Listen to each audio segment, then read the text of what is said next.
नमस्कार, मैं हूं आशीष त्रिपाठी आपके साथ और मॉर्निंग ब्रेकिंग न्यूज में शुरुआत करेंगे इस वक्त की बड़ी खबर से।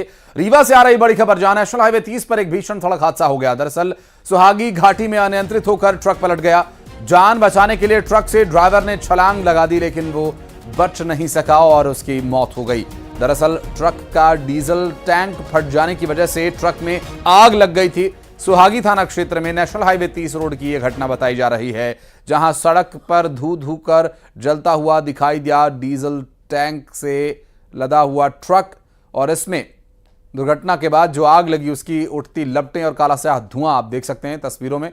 और ये जो तस्वीरें सामने आई इसमें बताया जा रहा है कि दुर्घटना के समय जब ट्रक का नियंत्रण ड्राइवर से खो गया तो उसने अपनी जान बचाने के लिए ट्रक से छलांग जरूर लगाई, लेकिन ड्राइवर मर गया। उसकी जो लैंडिंग हुई, जो वो जहां पर गिरा वहां पत्थर था और उससे चोट लगने की वजह से भी उसको बताया जा रहा है कि उसकी मौत हो गई और ट्रक धू धू कर जला डीजल की वजह से।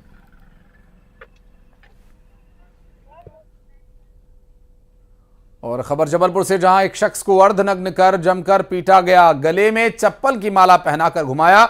स्थानीय लोगों ने युवक के साथ मारपीट की। चाय की दुकान संचालक के साथ मारपीट की गई है और युवक पर भी कई आरोप लगे हैं। दरअसल धमकाने के आरोप, मारपीट का वीडियो भी सोशल मीडिया पर अपलोड कर दिया गया और तिलवारा थाने के रामनगरा का ये पूरा मामला बताया जा रहा है। तस्वीरें अर्धनग्न कर एक शख्स को पीटने की सामने आई, जहां पर कई लोगों ने मिलकर मारपीट की है, जिसमें एक नाबालिग भी शामिल था, वीडियो में दिखाई दे रहा। और जबलपुर से ये वीडियो सामने आया, चाय दुकान के संचालक के साथ मारपीट की गई। तिलवारा थाने के रामनगर का ये पूरा मामला बताया जा रहा है। एक युवक को अर्धनग्न कर बुरी तरह से पीटा गया।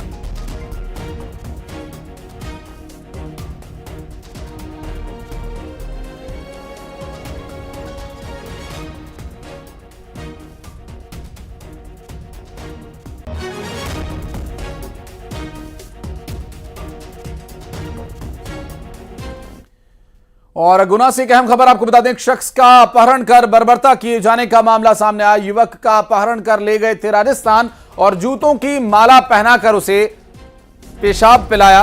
बंजारा समाज के युवक का मुंडन किया। गुना के सेन वोट चौराहे का यह मामला, जहां से इसका अपहरण किया गया। परिजनों को वीडियो भेजकर 25 लाख रुपए मांगे और 20 लाख रुपए देकर पिता ने अपने बेटे को छुड़ाया। रिश्तेदारों ने युवक के अपहरण कर बर्बरता की थी। बर्बरता का और वीडियो भी बनाया, सोशल मीडिया पर अपलोड कर दिया गया। और ये पूरा घटनाक्रम घटित हुआ और पुलिस की कोई भूमिका यहां नजर नहीं आ रही है, जो कि एक चिंता का कारण है। गुना से सामने आई तस्वीरें। कार्रवाई नहीं हो तो ट्रैक्टर ट्राली नाली बेच दी मेरी और ट्रैक्टर नाल बेच दिए। जेर खा के मैं मरूंगा। हाँ, जेर खा के जो राजघर खाएगा, जो तुम्हारे पट्टा काट दिया, कुछ ही नहीं करो तुमने। वो कटने आदमी को कर देते तो इस आदमी को पकड़ राजघर खाएगा, तो राजघर पकड़ वो नहीं चाहिए। हाँ, जैसे मारो अब शादी कौन कौन राजघर पकड़ वो नहीं चाहिए तो मैं जेर खा के मरूंगा। अच्छा, सगाई करी थी? सगाई कर मेली थी उनकी। सगाई भी छोड़ दी, छोड़ दिया था। मोटियार जवान बहू है मेरी। अब नहीं दिया 3 लाख 5 लाख को दे मिले मैंने। अच्छा, हाँ, वो भी जी मेरे हमारे समाज पैसा लेता कि मतलब लड़की को। हाँ। लेता, तुम जानते बंजारा कुंभ लेता कि नहीं लेता। हाँ। तो क्या बिन्ने पर कछु पैसा मैसा तो नहीं लाए छोड़वे के पैसा भी लाए? जमात भर के लाए ना, 25 लाख मांगा था वो, 20 लाख में कि मैं दे दूंगा 3 दिन। और इंडिगो एयरलाइंस के एक विमान को बॉम्ब से उड़ाने की धमकी मिली है। विमान दिल्ली से वाराणसी जाने के लिए तैयार था और विमान के सभी यात्रियों को ये सूचना मिलने के बाद नीचे उतारा गया। जांच पड़ताल की गई और पड़ताल के दौरान कोई संदिग्ध सामान वहां से नहीं मिला। और एयरपोर्ट पर जो सीआईएसएफ की टीम है, उनके सूत्रों के अनुसार टिश्यू पेपर पर लिखा हुआ था धमकी भरा इनपुट। इंडिगो के विमान संख्या 6E211 से जुड़ा ये पूरा मामला। सीआईएसएफ की टीम मामले की जांच में जुटी हुई है और जल्द ही दिल्ली पुलिस पूरे मामले की तफ्तीश के लिए एफआईआर दर्ज के लिए तैयार है। और जांच पड़ताल में विमान में बॉम्ब होने की जानकारी मिलने के बाद विमान में मौजूद लोगों को इमरजेंसी गेट से बाहर निकाला गया। विमान को आइसोलेशन सेंटर भेजा गया, वहां पर इसकी बाकायदा जांच पड़ताल हुई। आपको बता दें कि विमान संख्या 6E211 से जुड़ा ये पूरा मामला है, जहां पर बॉम्ब होने की सूचना मिली थी और इस जानकारी के साथ ही आइसोलेशन एरिया में विमान को ले जाया गया और वहां पर इमरजेंसी गेट्स खोले गए। यात्रियों को स्लाइड से नीचे उतारा गया। और जगदलपुर में 2 अलग अलग मामलों में बस्तर पुलिस को बड़ी कामयाबी मिली है। दरअसल पुलिस ने 4 गांजा तस्करों को गिरफ्तार किया। आरोपियों से 100 किलो से ज्यादा गांजा बरामद हुआ है। बरामद गांजे की कीमत 4 लाख से ज्यादा है। एक आरोपी उत्तर प्रदेश का और 3 आरोपी उड़ीसा के रहने वाले हैं। तस्कर स्कूटी से जगदलपुर की ओर जा रहे थे।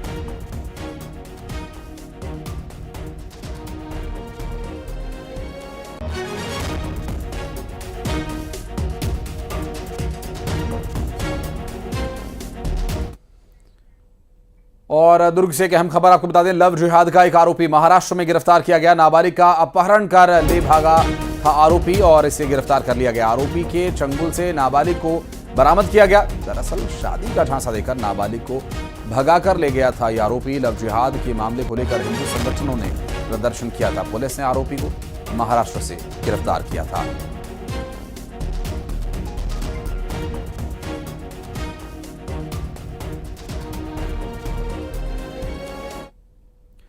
और जबलपुर से अहम खबर, जहां महाकौशल के सबसे बड़े अस्पताल की लापरवाही सामने आई है। अंधेरे में डूबा महाकौशल का सबसे बड़ा अस्पताल नेताजी सुभाष चंद्र बोस मेडिकल कॉलेज अस्पताल, और बिजली यहां पर गुल रही। करीब 2 घंटे तक मरीज भीषण गर्मी से परेशान होते रहे। बिजली बंद हो जाने से स्वास्थ्य सेवाएं ठप हो गईं और मरीज और डॉक्टर के बीच कुछ देर के लिए कहासुनी भी हुई। चूंकि मरीजों को डॉक्टर्स और स्टाफ ने वापस लौटा दिया था। आपातकालीन विभाग में इलाज करवाने के लिए जो मरीज पहुंचे हुए थे उन्हें बैरंग लौटना पड़ा। मेडिकल अस्पताल प्रबंधन की ओर से घोर लापरवाही का यह खुलासा हुआ।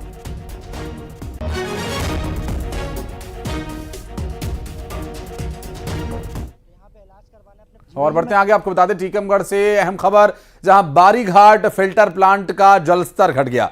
शहर में 2 दिन में एक बार ही पानी आ रहा है और पानी की समस्या को लेकर कलेक्टर का बड़ा कदम। यूपी के ललितपुर कलेक्टर को लिखा गया है पत्र। जमीनी बांध से पानी छोड़ने को लेकर यह पत्र लिखा गया। बारीघाट चेक डैम में बचा सिर्फ 15 दिन का पानी। आपको बता दें कि बारीघाट फिल्टर प्लांट का जलस्तर घट जाने से शहर में 2 दिन में एक बार ही पानी आ रहा है अब। और पानी की समस्या को लेकर कलेक्टर का बड़ा कदम। और उत्तर प्रदेश के ललितपुर कलेक्टर को एक पत्र लिखा गया है। जमीनी बांध से पानी छोड़ने के लिए यह पत्र लिखा गया। बारीघाट चेक डैम में सिर्फ और सिर्फ 15 दिन का ही पानी बचा हुआ है और जो लगातार कम हो रहा है।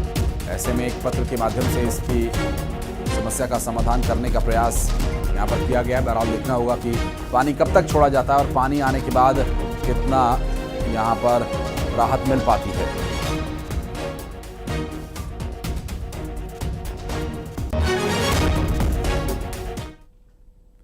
और अब खुलासा करेंगे Malaysia to Chhattisgarh operation shooter का।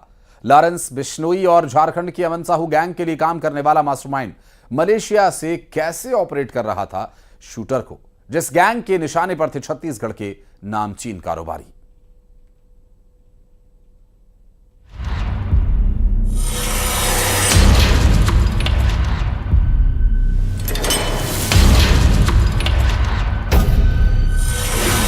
इनके टारगेट पर कारोबारी,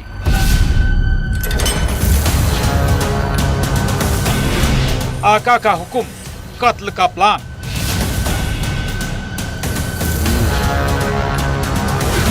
अमन साहू गैंग की छत्तीसगढ़ में एंट्री। 2%। किसके कत्ल की मिली थी सुपारी? 29 कोड वर्ड की कहानी।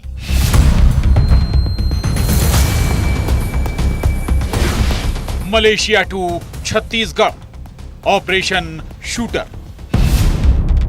इन शूटर्स को बॉस से हुक्म मिल रहा था और उस हुक्म में किसी के कत्ल का फरमान था। यह हुक्म भी करीब 5243 किलोमीटर दूर मलेशिया के कुआलालंपुर से आ रहा था। मास्टरमाइंड मयंक सिंह, जो लॉरेंस और अमन साहू गैंग के लिए काम करता है, उसके इशारे पर झारखंड के बोकारो का रहने वाला शूटर रोहित स्वर्णकार रायपुर में वारदात को अंजाम देने की फिराक में था। रोहित को 29 कोडवर्ड दिए गए थे, यानी इन्हीं कोडवर्ड में बात करनी थी। पुलिस की माने तो कई नामचीन व्यापारी इस गैंग के निशाने पर थे। अमन साहू जो है कि अंतर्राष्ट्रीय एवं अंतर्राज्यीय गैंग है, उनके 4 सदस्यों को फायर आर्म्स के साथ गिरफ्तार करने में सफलता पाई गई है। राजस्थान के पाली का रहने वाला पप्पू सिंह मास्टरमाइंड मयंक के टच में था, जिसने शूटर रोहित के लिए वारदात के बाद फरार होने के लिए 2 बाइक राइडर का इंतजाम किया, जो अपने काम में माहिर है। मुकेश और देवेंद्र, मुकेश को भी 2 कोडवर्ड दिए गए थे। इंटेलिजेंस इनपुट पे बेस्ड ऑपरेशन पिछले 2-3 दिनों से चल रहा था, जिसमें रोहित स्वर्णकार झारखंड का निवासी, मुकेश कुमार, देवेंद्र सिंह एवं पप्पू सिंह, तीनों राजस्थान के निवासी, इनको पकड़ा गया। रोहित स्वर्णकार का एमपी से कनेक्शन जुड़ा, जिसने पिस्टल एमपी के सेंधवा से ली। महाकाल दर्शन के बाद ट्रेन से रायपुर पहुंचा। इधर दोनों बाइक राइडर बस से रायपुर पहुंचे। क्या इन्हें कत्ल की सुपारी दी गई थी? इस गैंग की खबर रायपुर पुलिस को मिली और शुरू हुआ ऑपरेशन शूटर। पहले रोहित स्वर्णकार पुलिस के हत्थे चढ़ा, फिर इस गैंग के तीनों आरोपी अरेस्ट हुए। इधर राजस्थान में पप्पू को दबोचा गया। ये लोग छत्तीसगढ़ के कुछ औद्योगिक घरानों के ऊपर और उनके मालिकों के ऊपर हमला करने वाले थे। अब मास्टरमाइंड मयंक सिंह की तलाश है। आखिर इस गैंग के निशाने पर कौन व्यापारी थे? क्या उनसे प्रोटेक्शन मनी मांगी जाती थी? वसूली के खेल के और कितने किरदार? रायपुर में युगल तिवारी के साथ bureau report, news 18, Madhya Pradesh, Chhattisgarh.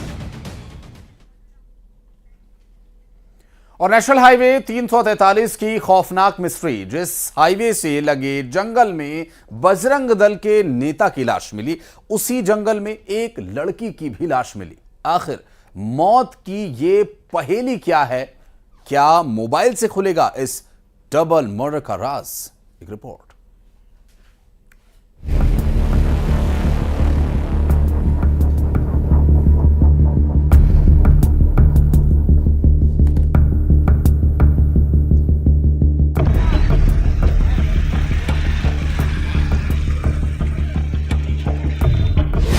Bajrang Dal के नेता का मर्डर।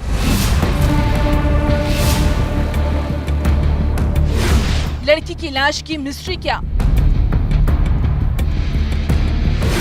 हत्या, हंगामा, बवाल।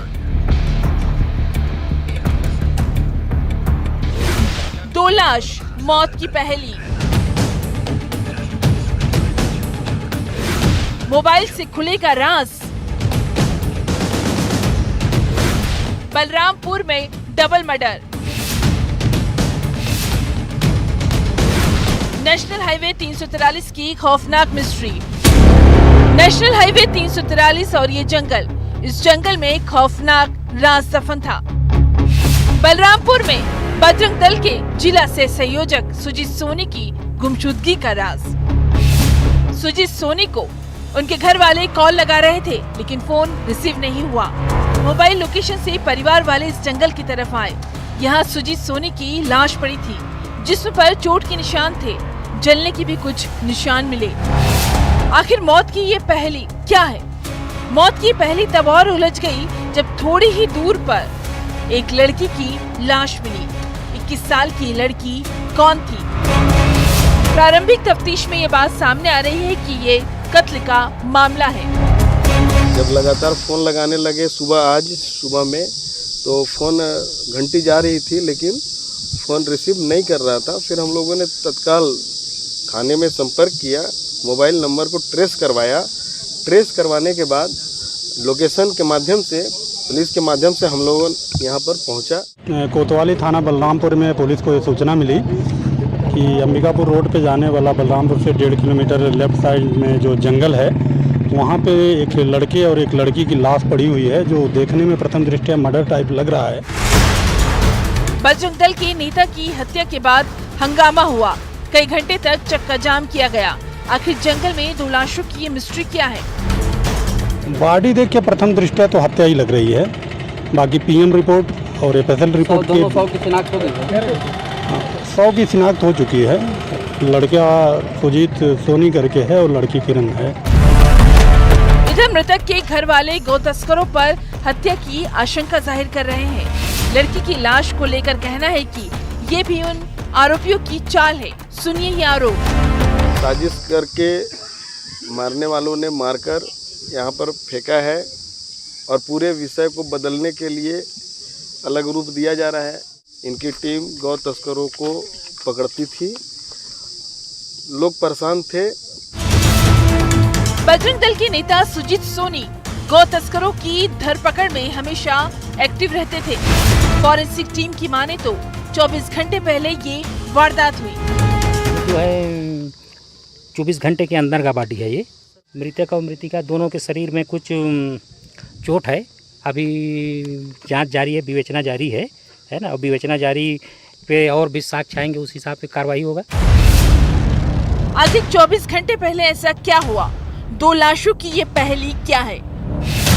लड़की की लाश की मिस्ट्री क्या मोबाइल से खुलेगा इन मौतों का राज? बलरामपुर में सूरज गुप्ता के साथ bureau report, news 18, Madhya Pradesh, Chhattisgarh.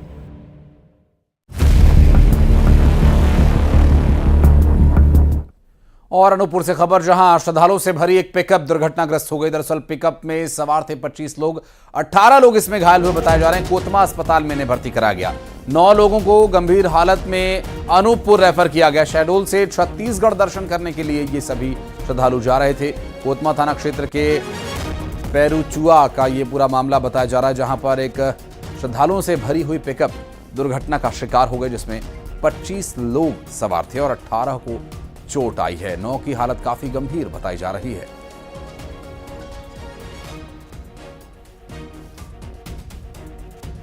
और दुर्घटना का तात्कालिक क्या कुछ कारण रहा, यह भी एक अहम सवाल रहेगा इसमें। और दुर्घटना का शिकार हुए करीब 18 लोगों को चोट आई है। कुल 25 लोग इसमें सवार थे। और आपको बता दें कि 9 लोगों को अनूपपुर रेफर किया गया है। रवि ओझा हमारे सहयोगी जुड़ गए हमारे साथ। रवि, कब और कैसे हुई ये दुर्घटना? सर, मैं आपको बता देना चाहता हूं कि देर रात करीब 3 से 4 के बीच में ये शहडोल जिले से बुढ़ार है, वहां से छत्तीसगढ़ की और कुदरगढ़ जो देवी दर्शन है वहां जा रहे थे। तभी अचानक कोतमा अनूपपुर जो हाईवे है, उसी हाईवे कोतमा के नजदीक करीब अचानक गाड़ी वो पलट गई, जिससे करीब 18 से 20 लोगों को करीब चोट लगी है, जिसको जिला अस्पताल में एडमिट कराया गया है। अभी उनका वहां पर इलाज चल रहा है।